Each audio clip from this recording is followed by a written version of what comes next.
c'est Junior Perrette, je suis auteur. Donc j'ai 4 livres sur le marché déjà. Bon, moi j'ai 4 livres et mon univers c'est plus la vie de tous les jours. Donc c'est ainsi que j'ai écrit mon premier livre, Comment réussir avec les autres, les relations humaines comme une arithmétique, où j'explique que dans chaque relation, il y a une addition des différences, une soustraction de la solitude, une multiplication des capacités, une division des responsabilités. Ça, c'est mon premier. Et mon deuxième livre, Le pouvoir de la parole en public, j'explique que la parole a 3 pouvoirs.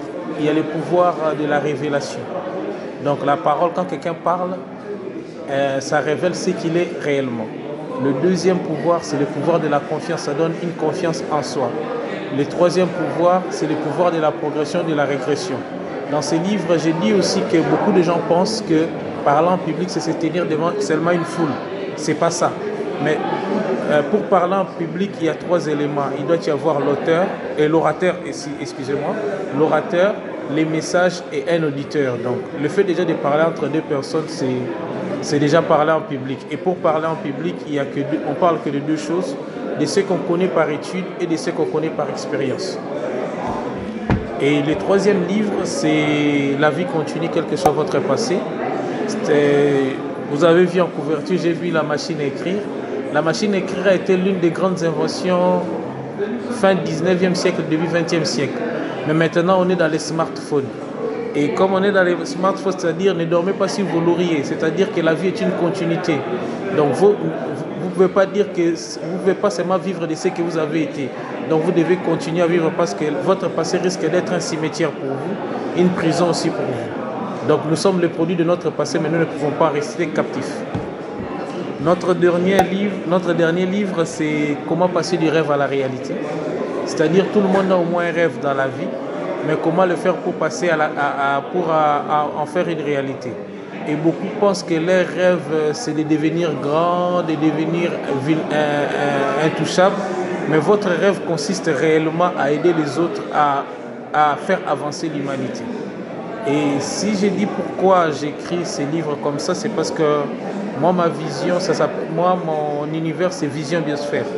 Vision Biosphère, c'est quoi? C'est un concept qui m'est propre. Et je peux le définir, donc c'est vision, une vision, c'est voir à la fin au commencement, c'est l'image mentale de ce qu'on veut entreprendre. Et la biosphère, c'est un terme tiré de l'écologie qui veut dire c'est là où la vie est possible en permanence, d'où notre slogan, voir la vie dans toutes ses possibilités. Ce qui m'a amené plus aussi à écrire, c'est cette citation de Dale Carnegie: les idées les plus brillantes au monde sont sans valeur si vous ne les partagez pas. Je ne vais pas rester dans les stades où je connais pour blâmer les autres, mais je vais partager. Et aussi, il y a une autre citation de Périclès qui dit: celui qui a des idées ne sait pas les faire passer, n'est pas plus avancé que celui qui n'en a pas. Donc c'est un peu dans ça que j'écris. Et Vision Biosphère, pourquoi aussi? Parce que dans nos livres, nous montrons plus de possibilités aux gens. Donc nous montrons plus de possibilités à nos lecteurs. Donc c'est la raison pour laquelle qui nous a amenés dans ces salons, pour pouvoir partager, élargir aussi notre sphère d'activité aussi. Les salons de cette, comme je l'ai écrit dans mon livre, dans mon premier livre, nous ne pouvons pas vivre en vase clos. C'est aussi pas seulement un moment pour présenter les livres aux lecteurs, c'est aussi pour faire de nouveaux contacts, par exemple avec Bookscript aujourd'hui, ce qui nous permet aujourd'hui, qui permet aux auteurs non seulement de venir vendre, mais aussi de faire la promotion de leurs livres aussi d'autre part. Donc c'est une nouvelle, de voir aussi ce que les autres sont en train de faire, d'apprendre aussi d'eux et d'avoir des contacts et de permettre d'élargir un peu ces relations aussi dans le monde des livres. Et comme le monde des auteurs, des auto-édités ne bénéficie pas de tout l'encadrement, maintenant avec le temps, avec les divers salons et les diverses associations qui existent, nous prenons de plus en plus de l'ampleur dans le monde des livres aussi.